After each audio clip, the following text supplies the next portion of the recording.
Muy bien, primero que nada, muy buenas noches. Gracias también por la invitación. Y sí, vamos a poder hacer unas, eh, eh, ¿no? Para poder un poco desarrollar lo que justamente ya nos dijo eh, en esta presentación. Mi nombre, reiterado, es Sergio Alejo Cruz. Actualmente ocupo el cargo de juez unipersonal en la provincia de Hilo. Vengo desarrollando también esta labor ¿no? Mucho tiempo. Pertenezco a la Corte de Moquegua, donde justamente el código ya en aplicación es desde abril del año 2008, ¿no? Hasta la fecha. En muchos de los casos a veces se le habla de un nuevo código, pero en realidad para el Distrito Judicial de Moquegua y creo que para todo el sur ya no es un nuevo código, ¿no? La novedad es que está implementándose en la ciudad de Hilo, en la capital, ¿no? Donde pues estadísticamente tenemos un índice y la carga procesal es distinta a la que la fecha podamos tener de repente en este distrito judicial de Moquegua, ¿no? Eh, entonces, vamos a tocar un punto muy importante, ¿no? Que es la imputación concreta, ¿no? La famosa que le tienen otras denominaciones más que podamos encontrar nosotros en la doctrina o en lo que muchas veces entendemos también en los pronunciamientos de la Corte Suprema, ¿no? Entonces es muy importante lo que vamos a desarrollar hoy para poder conocer necesariamente lo que nos implica esta situación de la imputación y sobre todo el tema del derecho a la defensa, que nos va de una manera poder nosotros, si tenemos como parte o abogados defensores, poderla cuestionar, ¿no? Que será materia también, claro, está en el desarrollo de un proceso penal, ¿no? Evidentemente, que nos pueda tener una consecuencia, sobre todo judicial, y esto que pueda tener alguna situación o como consecuencia algún pronunciamiento judicial en materia penal que busque una responsabilidad. Bien, voy a compartir unas diapositivas. Queremos, muy bien.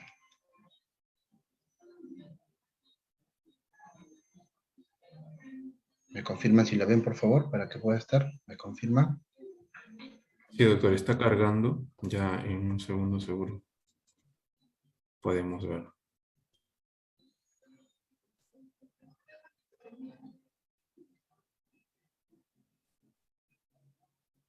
Sí, ya se puede ver. En todo caso, maximizar el... Bien, Ah, ahora sí. ¿Sí? sí, doctor.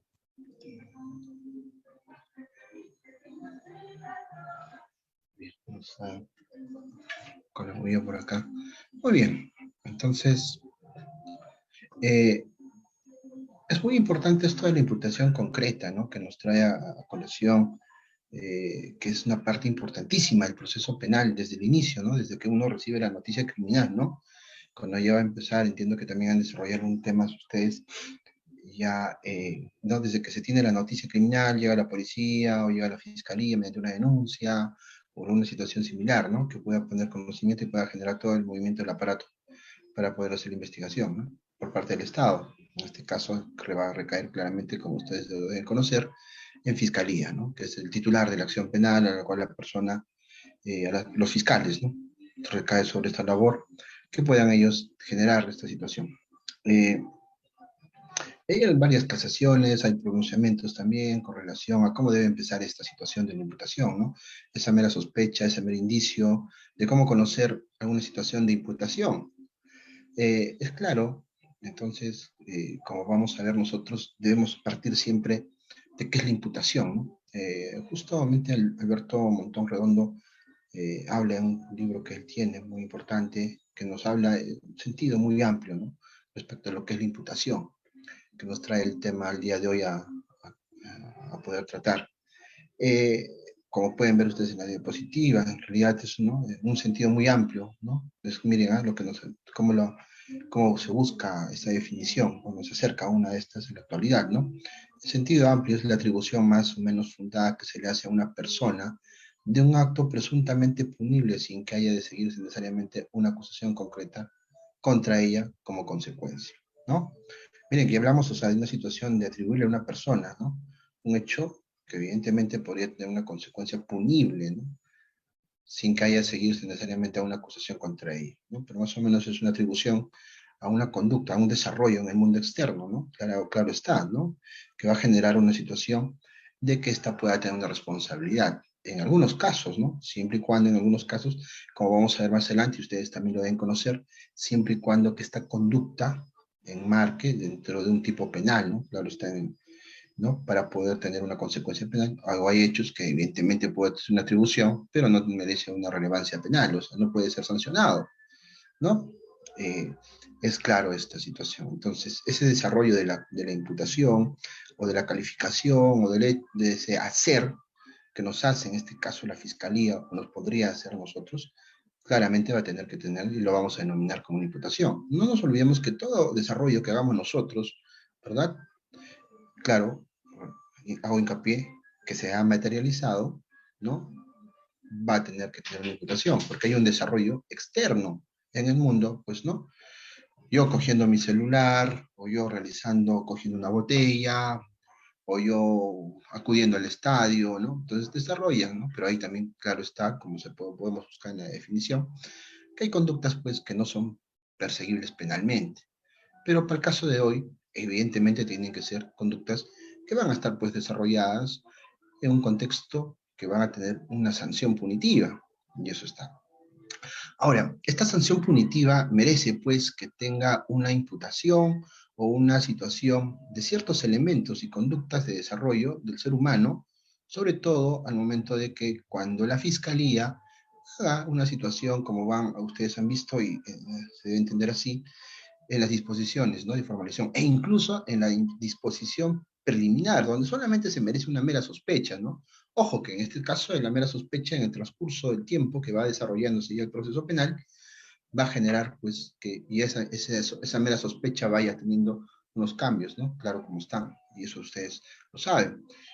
Esta situación hasta que llegue a una situación muy importantísima, muy importantísima, que es parte del proceso penal, cuando ya estamos ya en la disposición de formalización e incluso pueden tener algunos rasgos que puedan generar alguna, algún plus más, por llamarlo así, ya en el requerimiento de acusación.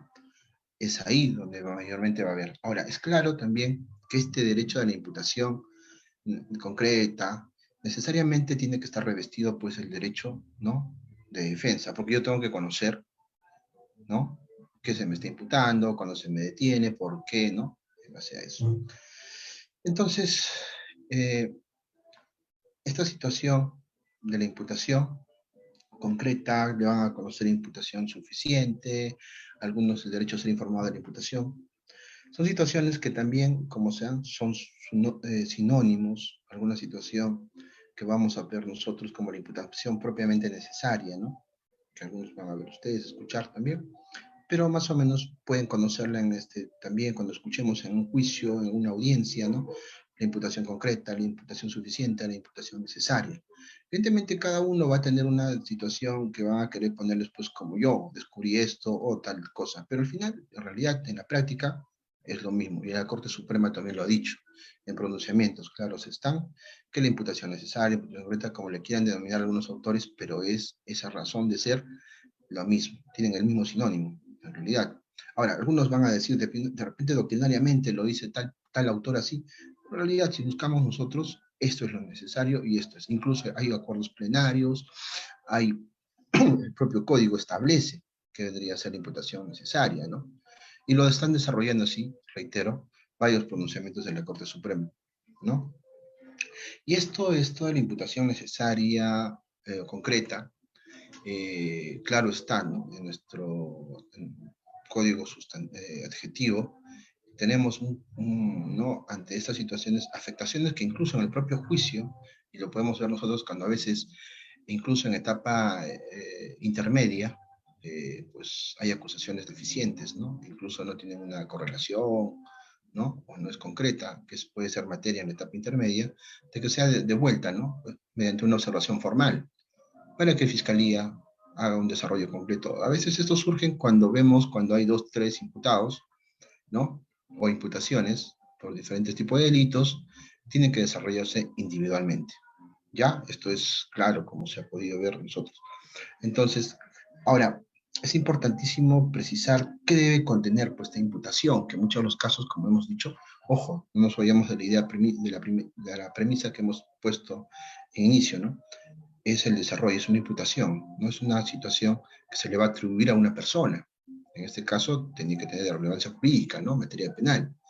¿Qué debe contener? Justo para esto, ya en una casación donde justamente han cogido de los autores del doctor Castillo Alba y de James Reategui también, muy conocidos a nivel nacional, nos han precisado, ¿no?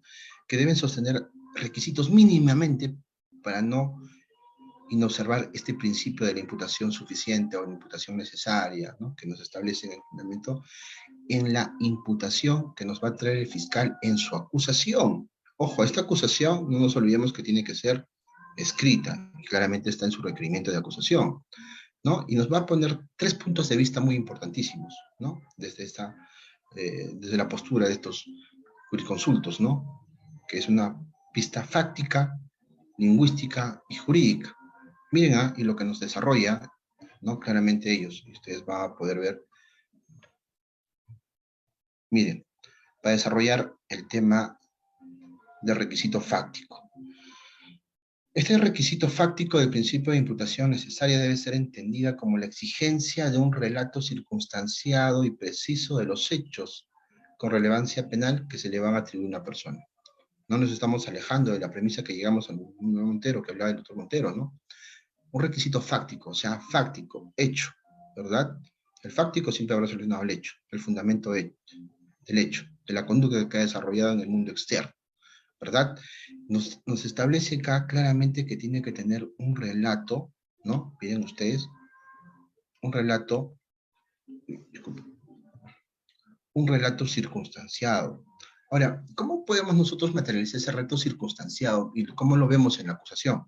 Este relato circunstanciado se va a tener muy, muy en cuenta cuando vemos el hecho precedente, concomitante y posterior. O sea, nos va a indicar ese relato de tiempo, ¿verdad? Lo que ocurrió a horas 9, lo que ocurrió a horas 10 y lo que ocurrió a horas 11. 9, hecho precedente; 10, hecho concomitante; y haciendo las 11, el hecho posterior. O sea, ese desarrollo de la conducta que había generado, o va a generar todo este fáctico, como lo estábamos viendo acá en este requisito establecido en base a estos principios que se deben observar mínimamente en este aspecto, ¿no? Un relato circunstanciado, repito, preciso, ¿no? Que tenga de tener relevancia penal. Al comienzo, recordemos que indicábamos que una imputación puede ser que tenga relevancia penal o no la tenga. En este caso, para el caso de hoy, que estamos desarrollando este tema, tiene que tener evidentemente una relevancia penal. Eso quiere decir que esté dentro del marco de un código penal o de una ley penal para buscar una sanción.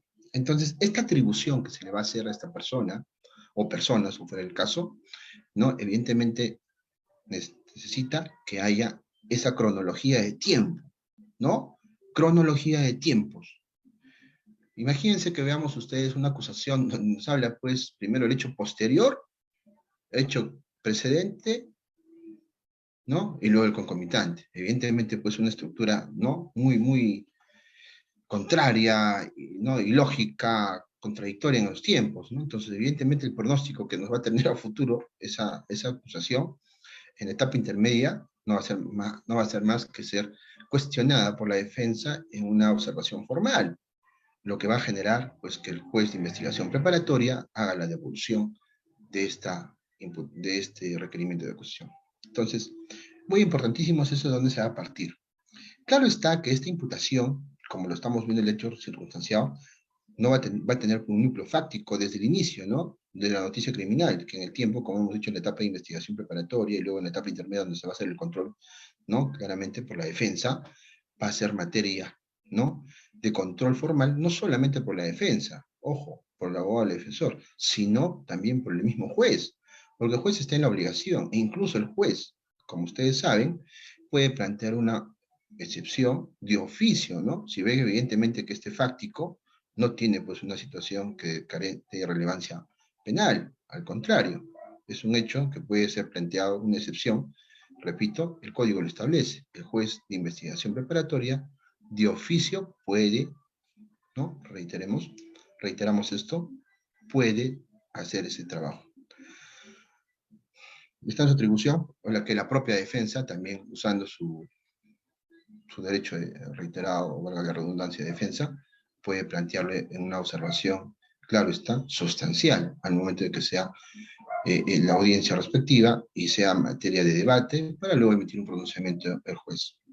Entonces, este requisito del fáctico, evidentemente, es claro, una cronología de los tiempos y precisando, siempre hay que precisar. No podemos decir un tema genérico, decir Juan mató, o como yo siempre pongo en mis clases a veces en la universidad, o bueno, cuando estaba dictando clases en la universidad, no, para poco que me presten atención, siempre ponía, ¿no? Papá Noel mató a Mamá Noela, ¿no? Buscando alguna situación particular que pueda generar llamativo. Entonces, Papá Noel ya mató a Mamá Noela. Evidentemente, pues un medio vacío, ¿no? No completaría este tema del fáctico, este requisito, porque es muy genérico lo que está. No estoy indicando cómo, dónde, ¿verdad? Con qué mató Papá Noel a Mamá Noela. Entonces, usando qué situación, indicando los tiempos, a qué hora, dónde, ¿verdad? En qué lugar, que me generaría este fáctico. Entonces, ese relato circunstancioso es importantísimo, sobre todo más el tema de defensa. Claro, está en la Constitución que nosotros tenemos el derecho de escuchar. ¿Por qué vamos a ser detenidos? Escuchar fácticamente el motivo de mi detención. Entonces, para yo buscar mi derecho de defensa, dado que es un derecho constitucional, saber por qué tengo el motivo de mi detención, fuera el caso, ¿no? Ahora, otro requisito es el lingüístico, como lo hemos visto también. El tema del requisito lingüístico, ojo, miren cómo debe ser esto. La imputación debe ser formulada en lenguaje claro y sencillo y entendible, sabiendo que si bien constituye un trabajo técnico jurídico, está dirigida y va a ser conocida por los ciudadanos contra quienes se dirige la imputación. En uno de los casos, cuando incluso empezó el Código Procesal Penal en la formulación de las acusaciones, muchos fiscales pues quisieron llamar la atención, quisieron usar algunos tecnicismos, quisieron usar el derecho romano, ¿no? Buscando alguna situación de un lenguaje que podría de una manera ser no técnica, pues, ¿no? No nos olvidemos el mensaje a dónde va dirigido esto, y es a una persona natural, que en muchos de los casos, ¿no? Son personas que están ajenas al derecho, en algunos de los casos. Entonces, más aún, se entiende que todo pronunciamiento fiscal va a ser pues de una manera dirigida de puesta de conocimiento público. Y podemos ver hoy en día las noticias, ¿no? Muchos de los casos, a veces las noticias dan una información y ya incluso te dan, la prensa siempre ya rescata algo de estos requerimientos y te ponen pues en conocimiento público cuál es el esto. Entonces, para esa información sea recepcionada, evidentemente nosotros tenemos que tener un lenguaje claro, sencillo, que sea masticable, entendible, de conocimiento y de poco, ¿no? Para que la persona, que tal vez sea el sujeto activo, tenga el conocimiento muy, ¿no? Transparente y muy detallado de lo que se le está imputando, ¿no? No le vas a poner, pues, ¿no? Palabras en latín, ¿no? O buscando algún tecnicismo, como lo establecen algunos, ¿no? Cuestiones que pueden ser, en realidad, generar confusión, ¿no? E incluso que puede ser materia, en muchos de los casos, a veces cuestionable por las defensas, ¿no? Y en varias oportunidades han sido, bueno, acá en Moquegua, han sido aceptadas por los jueces, ¿no? Evidentemente también se les exhorta a los fiscales que hagan este trabajo, como claramente lo establece. El mismo código, ¿eh? Como lo vamos a ver más adelante, tiene que ser un lenguaje claro, ¿no? Evidentemente eso no puede alejarse de la realidad de usar términos muy sencillos, términos muy prácticos, o el del común hablar de la gente, que podamos entender ese aspecto. ¿Ya? Nunca hay que olvidarse eso, y tampoco hay que alejarse eso. Y cuando nos toque tener ese tema de la defensa, nosotros tenemos que buscar esas palabras o ser materia de cuestionamiento, incluso como les decía, ¿no? Entiendo que pueden ser ustedes hacer una observación formal sobre ese tema de la imputación, porque tengo que saber en forma clara, en forma, ¿no? Muy palabras entendibles, masticables, que podamos nosotros buscar alguna situación que pueda darnos a nosotros ese entender o ese conocimiento de lo que me está, ¿no? Se me está imputando a mi persona. Entonces, en muchos de los casos, como ya dije, ¿a quién va dirigido esto, no? Ahora, el otro requisito es, pues, el requisito normativo. Lo adelantábamos al momento, cuando escuchábamos de una imputación, que en muchos de los casos hay situaciones, y para el caso de hoy, que nos toca, lo que estamos revisando, es que sea un requisito claramente que está, es el normativo, y así nos habla el doctor Castillo Albo, ¿no? Y el doctor James Reate. Nos dice que es un requisito normativo. ¿Por qué normativo? Miren, los presupuestos fácticos, ojo, cada uno va concatenado con uno, tiene una correlación, ¿no? Desde el fáctico hasta el lingüístico, y que nos hace fijar en estos aspectos el tema de este requisito que nos han establecido ellos. Se fije la modalidad típica, se describa o enuncien de manera precisa la concreta modalidad típica que conforman los hechos que sustentan la denuncia. En este aspecto, claro está que nos dicen que tenemos que poner el tipo, la modalidad del tipo penal al cual se han subsumido este presupuesto fáctico o lingüístico también, para poder tener evidentemente esa descripción del tipo penal. ¿No? Sobre eso no vamos a abordar, es evidente que claramente cada conducta tiene que ser subsumida a un tipo penal. Nos habla ahora también de la imputación individualizada. Esto es lo que les comentaba a cada uno. Podemos tener, también les hacía un poquito de hincapié en el comienzo. Pueden haber 4 imputados, sobre los 4 tiene que, sobre cada uno, desarrollarse. Cada uno tiene que tener un hecho precedente, concomitante y posterior. Porque cada uno hace una participación, pues, ¿no? Si los 4 van a entrar a cometer un robo, ¿no? En el banco de Superman, evidentemente los 4 no van a desarrollar el mismo trabajo. Cada uno va a tener una labor, como ustedes lo conocen. Hay un desenvolvimiento de roles, ¿no? Cada uno hace ¿no? Así podemos poner, Batman hará tal cosa, la Mujer Maravilla hará tal cosa, ¿no? El Chapulín Colorado hará otra cosa, ¿verdad? Aquaman hará otra cosa, para poder entrar al robo de estos famosos bancos de Superman. Entonces, cada uno de ellos va a desarrollar una situación muy importantísima. Ese es el famoso desarrollo del rol, ¿no? De cada uno de los imputados, que van a tener no más que hacer una situación de esa nivelación que debe estar, ojo, reiteramos, y a lo cual ya está, la Corte Suprema nos ha dicho que tiene que haber eso. Sin base a eso, evidentemente también el mismo código nos establece eso. Por eso precisamos, el tema de la individualización es muy importantísimo, que tiene que ser materia de control, porque eso sí no puede pasar a juicio. El juicio es otra etapa. No nos olvidamos que tiene que tener una correlación de la imputación, del fáctico de la acusación, con la correlación que va a ser el pronunciamiento en materia de la sentencia. Si no tenemos esa individualización, evidentemente la respuesta va a ser por parte del juzgado, ¿no? Como ya han visto ustedes, o muchos han revisado acá, pronunciamientos de la Suprema, donde evidentemente confirman sentencias porque hubo ausencia de imputación. Entonces, esta individualización claramente está y es materia de control, incluso en una observación formal por parte de la defensa en la etapa intermedia.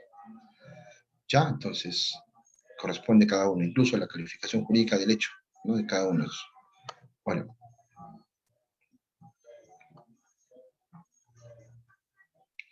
Continuaremos entonces.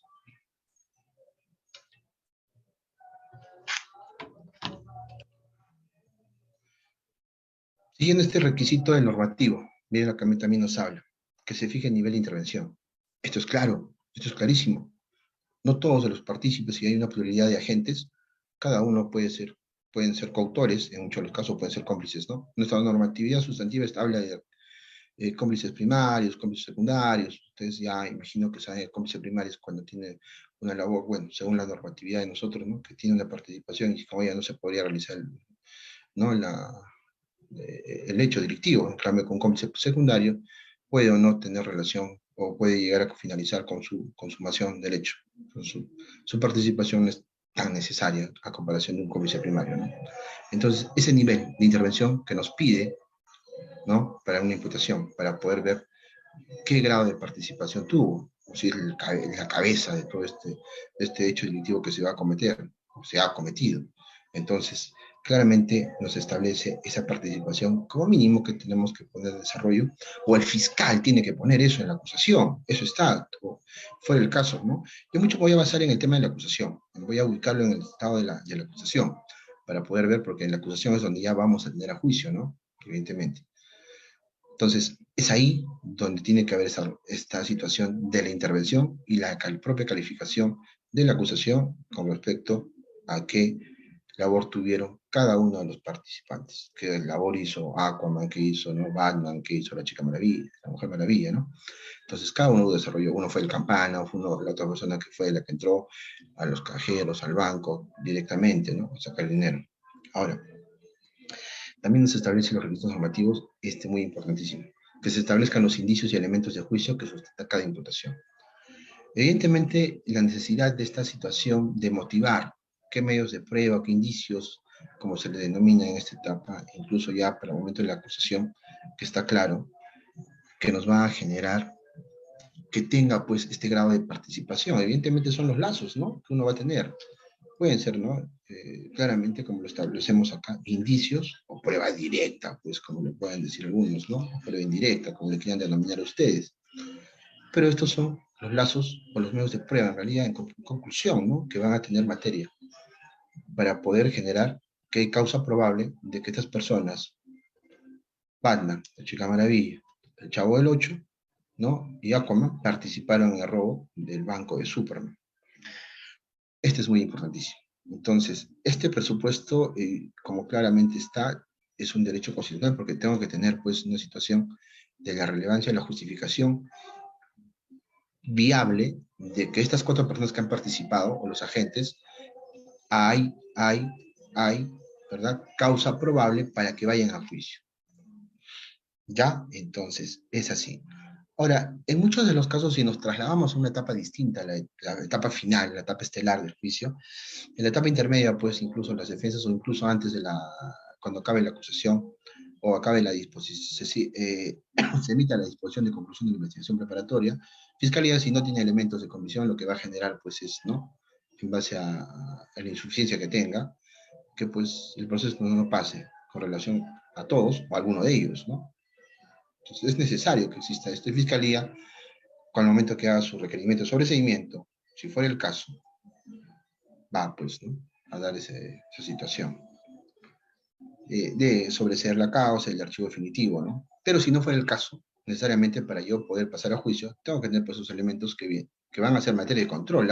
El requerimiento de acusación claramente está en la participación en esta audiencia, en la etapa intermedia, el juez escuchar e indicarme que tengo los elementos de convicción para poder yo poder pasar a juicio. Valga la redundancia, ver esa situación de que haya causa probable para pasar a la siguiente etapa de juzgamiento, que es la parte, ¿no?, me parece más bonita porque ves pues la propia actuación probatoria en base a lo que la Fiscalía te diga, ¿no? Y también lo que se actúe de prueba, ¿no? Entonces va a estar toda la etapa ahí, y ves toda la película, pues, ¿no?, con los actores, ¿no?, que han estado participando en esta historia, que es materia para resolver respecto a la imputación que tenga. Entonces, es claro que tiene que tener una correlación, la justificación mínima para poder decir causa probable, en requerimiento de acusación para irnos a etapa de juzgamiento, ¿no? Si no fuera probable, como les digo, no se cumpliera esto, el fiscal no va a tener que más, luego de haber culminado la investigación preparatoria, emitir su requerimiento de sobreseimiento, lo que va a generar, pues, lo que ustedes ya saben, ¿no? Se archiva el proceso con relación a eso, a uno de los participantes, que puede ser, como se ha mencionado, Aquaman o la Mujer Maravilla, ¿no? Bien. Ahora, es muy importante mencionar esto de la acusación fiscal, como les estaba señalando. Ya cuando nos encontremos para juicio y en la etapa intermedia, el fiscal, pues en la acusación, le va a dar, pues, detalladamente esta acusación. Entonces, esta postulación o esta postulación del Ministerio Público, mediante la cual, pues no va a ser más que deducirnos, fundamentarnos, su pretensión penal, ojo, de la conducta, ¿no?, que nos va a dirigirse al juzgado, ¿no?, en este caso, donde va a buscar una sanción penal, ¿no? Por el hecho del delictivo, pongamos a traer nuevamente a mención a Batman, a Mujer Maravilla, ¿no? Eh, ¿No? ¿Y dónde lo vamos a encontrar? En el artículo 349, numeral, ¿no? El inciso 1. Claramente es el literal que nos establece.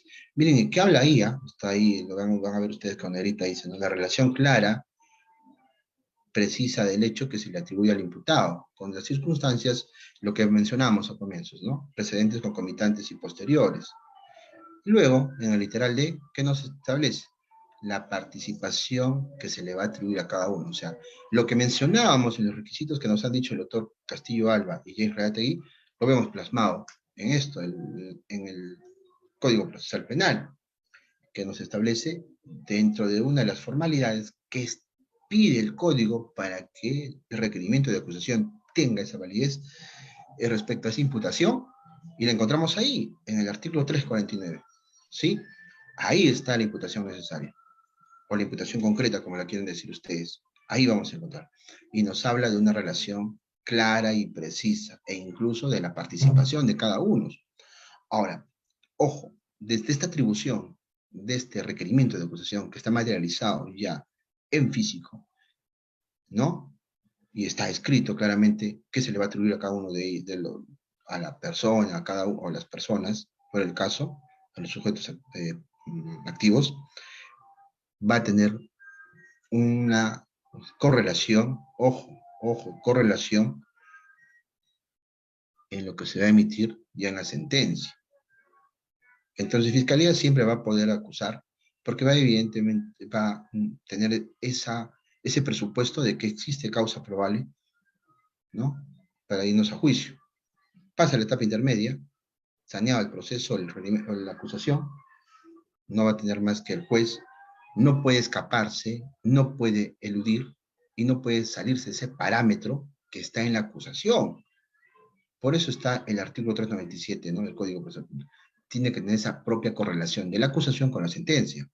Ojo, el fiscal da así y esa acusación no puede ser materializada.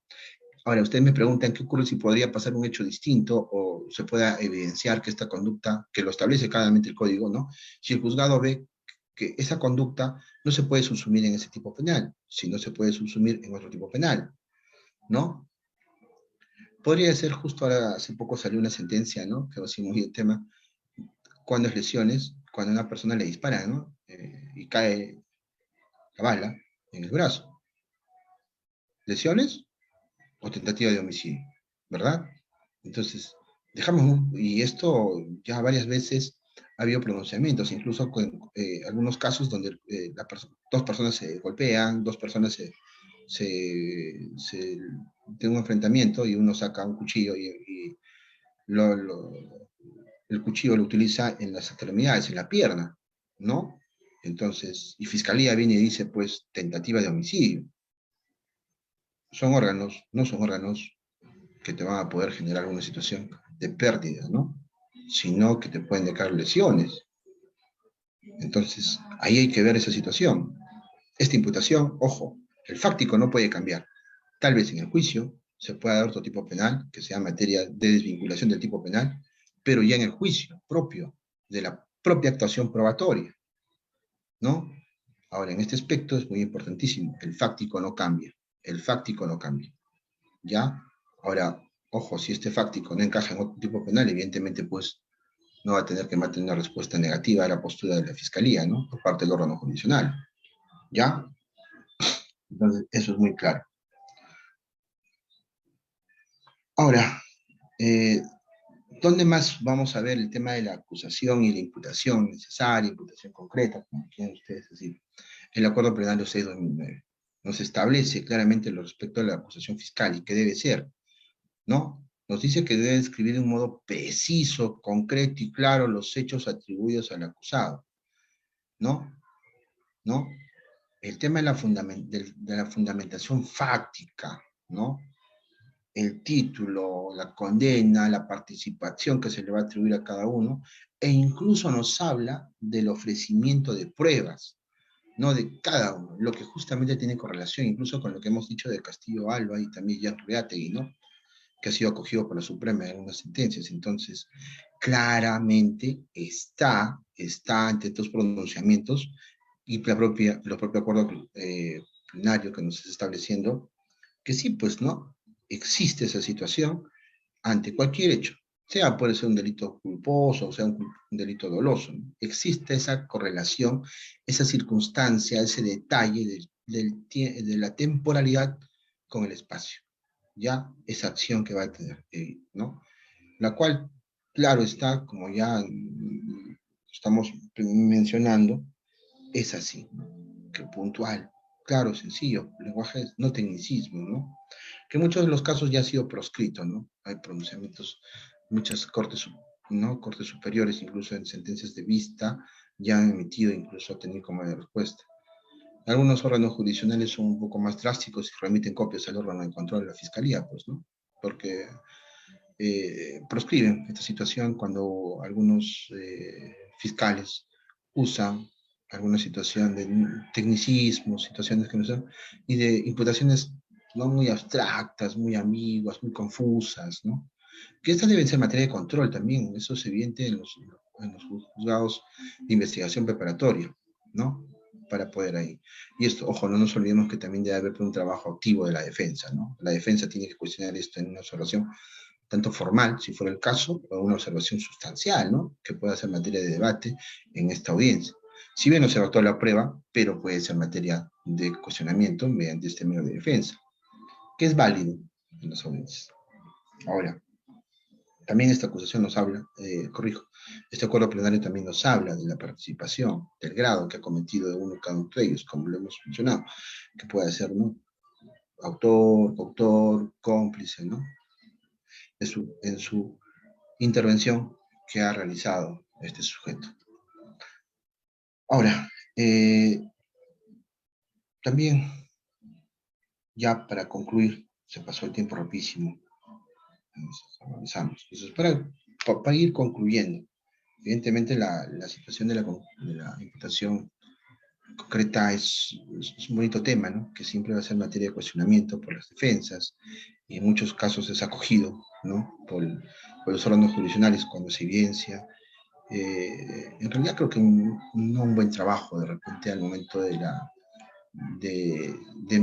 materializar, ¿no? Esta situación de la imputación fáctica en contra del acusado, que fue el caso, ¿no? Tanto en la disposición de investigación preparatoria y la que se estaría ya concretizando en la imputación esta misma en el requerimiento de acusación, ¿no? Miren cómo podemos ir concluyendo, y también es tema de acogida de la Corte Suprema, ¿no? La imputación concreta no puede reposar en una atribución más o menos vaga o confusa de malicia o enemistad con el orden jurídico. Este es un relato impreciso, desordenado de la acción u omisión que se pone a cargo del imputado, y mucho menos en una abstracción. Es claro, ¿no? Lo que nos dice la Corte Suprema en respecto a esto. No podemos estar, pues, o el señor cometió homicidio, cometió usurpación, o cometió violación. Es claro lo que se tiene que decir, ¿no? Y ojo, que no esto acudiendo como lo vemos en la diapositiva, al nombre de la infracción, sino que por el contrario debe tener un presupuesto de una afirmación clara, precisa, circunstancial, detallada, o sea, concreta con relación a esto, ¿no? De lo que habría desarrollado esta persona. O sea, singularmente nos pone esta situación de este desarrollo en el mundo externo que hizo. Si bien no nos vamos a acercar a una verdad, ¿no? Histórica, pero podemos tener una verdad, pues, ¿no? Muy cercana una aproximación, ¿no? A esta verdad histórica. Y claro está, con un relato, pues, entendible, ¿no? Investigable. Y es la labor de la fiscalía, pues, ¿no? ¿No? La labor de la fiscalía, que en base a lo que pueda recabar de información, en base a lo que pueda darnos mayormente en las situaciones del proceso, ¿no? En el transcurso, desde la noticia criminal hasta el requerimiento de acusación, cómo va cambiando esa situación de la imputación. Ojo, que no va a cambiar, pueden haber algunos matices, un plus, pero hay un núcleo fáctico sobre el cual no se debe de alejar, ¿no? Claro está.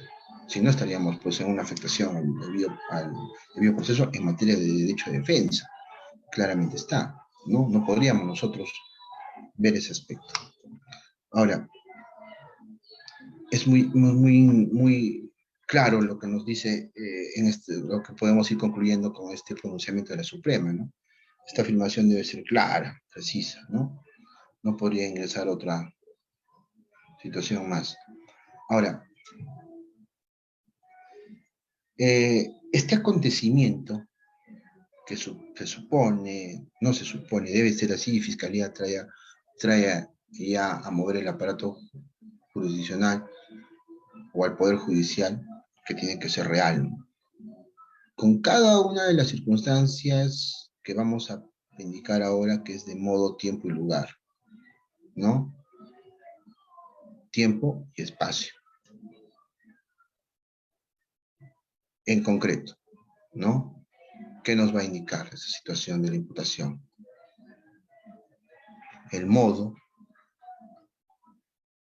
en qué momento, a las 7, 8, 10 de la mañana, entre fechas tanto, el lugar, en la casa de quién, ¿no? En el inmueble ubicado en tal lugar. Tiene que haber esos detalles. No puede ser muy genérico, muy vago, ¿no? Muy abstracto. Por eso les digo, si es así, evidentemente como defensas, si vemos algunos de los casos he visto y he observado, que deja pues que la acusación sea abstracta o sea vaga, ¿no? Porque a la defensa, al final, cuando pase a juicio, incluso ni siquiera hace una observación sustancial en la etapa intermedia, lo que va a traer que cuando su teoría del caso, al momento del inicio del juicio en su alegato de apertura, va a decir que existe pues, ¿no? No existe, mejor dicho, una imputación concreta contra su patrocinado.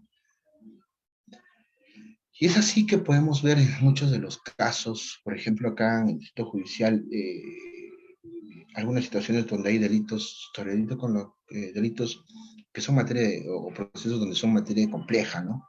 Pluralidad de delitos, pluralidad de imputados, que puedan generar a veces un poco de dedicación de tiempo. A veces por la carga también, no excusando a los señores fiscales, pero se entiende que la carga y a veces pues el trabajo que tienen que ellos hacer, evidentemente hay abogados que tienen una actividad, no son pasivos, sino al contrario, son muy activos en su defensa, están con los controles, ¿no? Haciendo sus controles respectivos, ¿no? El control de plazos, algunas tutelas que presentan para cuestionar y que generan pues, ¿no?